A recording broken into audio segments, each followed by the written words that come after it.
ஈரோடு சிவகிரி இரட்டை கொலை சம்பவத்தில் 4 பேர் கைது செய்யப்பட்டுள்ள நிலையில் மேற்கு மண்டல ஐஜி செந்தில்குமார் செய்தியாளர்களை சந்திக்கிறார். அதனை தற்போது காணலாம். உருக்கி கொடுத்திருக்காரு, அவரும் அதை கன்ஃபஸ் பண்ணியிருக்காரு. அந்த உருக்கி வீட்டில் ஒளித்து வைக்கப்பட்டிருந்த அதை என்காட்டா இருக்கக்கூடிய நகை சுமார் 82 கிராம் அந்த கட்டி, அதையும் ஆத்தியப்பன் வீட்டிலிருந்து டெஸ்ட் பண்ணியிருக்கிறோம். இதை உருக்கி கொடுத்த நபர் ஞானசேகர், அவரையும் கைது பண்ணியிருக்கிறோம். இவங்களை மேற்கொண்டு விசாரிக்கும் பொழுது கடந்த ஆண்டு கடைசியில் அவினாசிபாளையம் காவல் நிலையத்தில் 3 பேர் இதே மாதிரி கொலை செய்யப்பட்டாங்க. சிவசிகா மணி, அவருடைய மகன் செந்தில்குமார், அதே மாதிரி அவருடைய மனைவி. இந்த 3 பேர் கொலை செய்யப்பட்டு நகைகள் கொள்ளையடிக்கப்பட்ட சம்பவத்திலையும் அதை தாங்கள் தான் பண்ணதாக சொல்லியிருக்கிறாங்க. அதை வழக்கு சிபிசிஐடி விசாரணையில் இருக்குது. அது தொடர்ந்து வழக்கு விசாரணை நடைபெற்று வருகிறது. இது இல்லாமல் வேறு சில குற்றச்சம்பவங்களையும் இவர்கள் தாங்கள் செஞ்சதாக சொல்லியிருக்கிறாங்க வெவ்வேறு பகுதிகளில். அதை பற்றியும் தீவிரமாக விசாரணை பண்ணிட்டு இருக்கிறோம். அதில் மேற்கொண்டு கிடைக்கக்கூடிய ஆதாரங்கள், சாட்சிகளுடைய அடிப்படையில் மேல்நடவடிக்கை எடுப்போம். இப்போதைக்கு இவர்கள் சிவகிரி வழக்கில் கைது செய்யப்பட்டிருக்காங்க.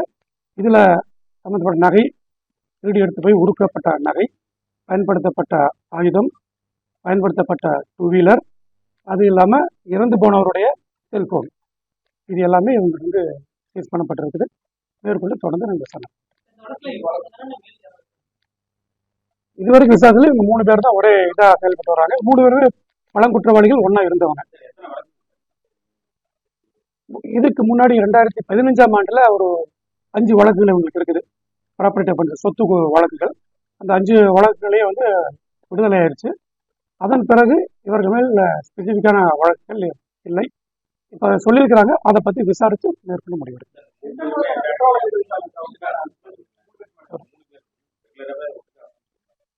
ஆமாம், 2015 அந்த வழக்குகளே இவங்களை ஒன்றா போனவங்க தான்.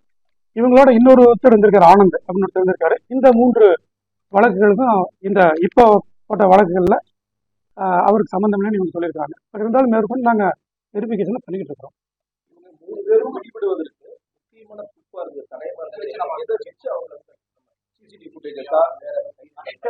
இல்லை 2-3 விஷயம் இருக்கு. ஒன்று, சிசிடிவி ஃபுட்டேஜில் பார்க்கும்போது ஒரு வெளிச்சம் மட்டும் ட்ராவல் பண்ணுது. நைட் டைம் அப்படிங்கிறனால அதில் முழுமையான தெளிவான ஃபுட்டேஜ் அப்போ இல்லை. இருந்தாலும் நம்ம ஸ்பெஷல் டீம் தொடர்ந்து அது எங்கே அந்த நேரத்தில் மூவ் ஆக வேண்டிய அவசியம் இல்லை இல்லையா? அதனால் அதை வைத்து எங்கெங்கே மூவ் ஆகுதுங்கிறத ஃபாலோ பண்ணும்பொழுது இது அந்த மூமெண்ட்டு பழையபாளையம் பக்கம் வரைக்கும் எங்களால் தொடர்ந்து கொஞ்சம் கொஞ்சமாக எடுத்து வர வைக்க முடியுது. அதன் பிறகு அதனுடைய மூமெண்ட் தெரியலை. இப்போ இந்த சந்தேக நபர்கள் குற்றவாளிகள் பிடிச்சிருக்கோம் இல்லையா, இவங்களுடைய இருப்பிடமும் அந்த பகுதியில் தான் இருக்குது. இப்போ இங்கே பழைய குற்றவாளிகள் யாராக இருக்கா, முன்னாடி வழக்கு யாராக இருக்கா, ஜெயில் ரிலீஸ் யாராக இருக்கா அப்படிங்கிறத தொடர்ந்து நம்ம எடுத்து விசாரித்து வரும்பொழுது இவங்க இருக்கிறாங்க.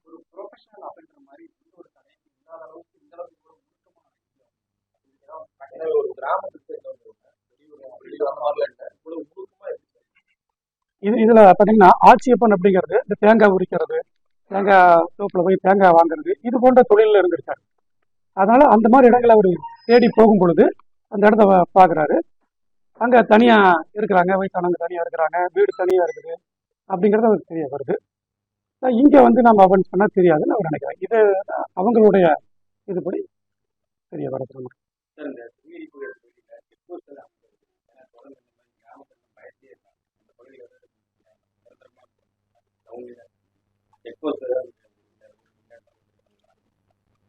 இப்போ அதை ஸ்டடி பண்ணுவோம். ஏன்னா இது ப்ரிவென்ஷனுக்காக நான் ஏற்கனவே உங்ககிட்ட சொன்னேன்.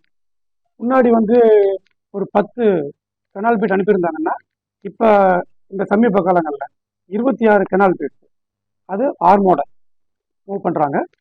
அந்த தோட்டத்து வீடுகள், பண்ணை வீடுகளில் போலீஸ் போய் அவங்ககிட்ட பேசுகிறாங்க, தகவலை பரிமாறிக்கிறாங்க. நம்பர்ஸ் கொடுத்துருக்குறோம், எங்கள் நம்பர்ஸ் கொடுத்துருக்குறோம், அவங்க நம்பர்ஸ் வாங்கிட்டு வந்துருக்குறோம். எந்த தகவலாக இருந்தாலும் பேசுங்க அப்படின்றதையும் சொல்லியிருக்கிறோம். எந்த சிறிய தகவலாக இருந்தாலும் உடனே செக்அப் பண்ணோம். இந்த சமீபத்தில் சில தகவல் உடனே போலீஸ் பண்ணது நீங்களும் பார்த்துருக்கீங்க. அது மாதிரி பண்ணிட்டு இருக்கோம். ஒரு செக் போஸ்ட் போடக்கூடிய தேவையை பார்த்து இருந்துச்சுன்னா அதுக்குரிய ஒரு வரைக்கும் பார்த்துட்டு பண்ணோம்.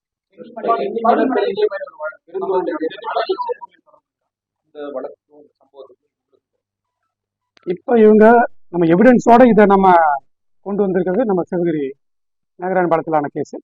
அவினாசி பாளையத்தில் நடந்த கேஸை சொல்கிறாங்க. அது இல்லாமல் சில வழக்குகள் சொல்லியிருக்கிறாங்க. பட் அந்த வழக்குல அதை கன்ஃபார்ம் பண்ணுறக்குள்ளே மேற்கொண்டு விசாரணை பண்ணிட்டு வேற என்ன சாட்சிகள் கிடைக்குது, நமக்கு வேற என்ன ஆதாரங்கள் கிடைக்குது, இதை பார்த்துட்டு அதை அப்போ ஃபிக்ஸ் பண்ணி தான் நம்ம சொல்லணும். சொல்லியிருக்கிறாங்க, சில வழக்குகள் சொல்லியிருக்கிறாங்க. நம்ம அதை ஏன்னா நமக்கு மீண்டும் அவங்கள வந்து நீதிமன்ற அனுமதியோடு எடுத்து விசாரித்து அதை கன்ஃபார்ம் பண்ணி அதில் உரிய வேறு தடயங்கள் நமக்கு ஆதாரங்கள் கிடைக்கிற பட்சத்தில் அதுக்கு தொடர்ந்து நடவடிக்கை எடுத்து விசாரிக்க வேண்டியது.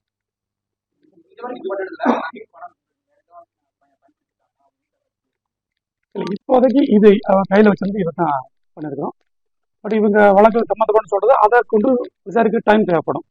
விசாரிச்சுட்டு வேற அந்த வழக்கில் எப்படி பண்ணாங்க, என்ன அதுக்கு என்ன நமக்கு என்ன ஆதாரங்கள் கிடைக்குது, இதை பார்த்துட்டு அதை அப்புறம் முடிவெடுக்க முடியும். இப்போதைக்கு இந்த தான் நம்ம ஃபிக்ஸ் பண்ணிக்கிறது. இந்த வழக்கில் உரிய வெப்பன், இதுக்கு இந்த வழக்கில் பயன்படுத்தப்பட்ட வாகனங்கள், இந்த வழக்கில் சம்மந்தப்பட்ட இறந்து போனவருடைய நகை இன்காட்டாக எடுத்திருக்குது, அதே மாதிரி இந்த செல்போனை ஃபிக்ஸ் பண்ணிக்கிறது.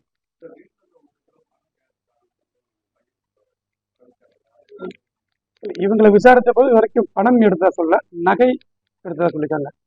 தாலி, செயின், வளையல், தோடு, இதை தெளிவாக சொல்லியிருக்கிறாங்க.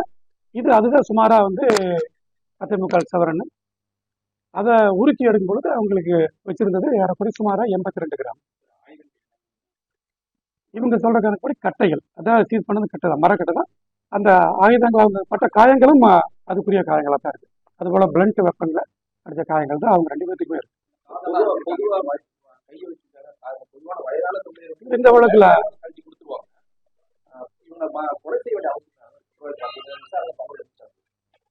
விசாரிக்கும் பொழுது என்ன சொல்றாங்க, இறந்து போயிட்டா வந்து இவருக்கு அவங்க சொல்ல முடியாது இல்லையா, அடையாளம் சொல்ல முடியாது இல்லையா, அதனால பண்ணதாக சொல்றாங்க.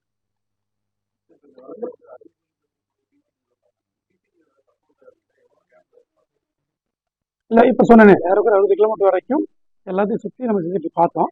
நமக்கு அந்த சிசிடிவி நம்ம கிடைச்ச அந்த அடையாளம், இந்த வழக்குக்கு நம்ம கிடைச்ச அடையாளம் அந்த ஒரு 2 வீலர், ஒரு வண்டி மூவ் ஆகிறது, அது எவ்வளோ வரைக்கும் போகுது, எந்த இடத்துல ஸ்டாப் ஆகுது, அதுக்கு மேலே அவங்க போகுதா அப்படிங்கிற அனலைஸ் பண்ணதனுடைய ஃபர்ஸ்ட் க்ளூ. அதான் பிளே ஸ்டோர் மற்றும் ஆப் ஸ்டோரில் இருந்து பாலிமர் செயலியை QR கோடு மூலம் பதிவிறக்கம் செய்யுங்கள். செய்திகளை உடனுக்குடன் பெறுங்கள்.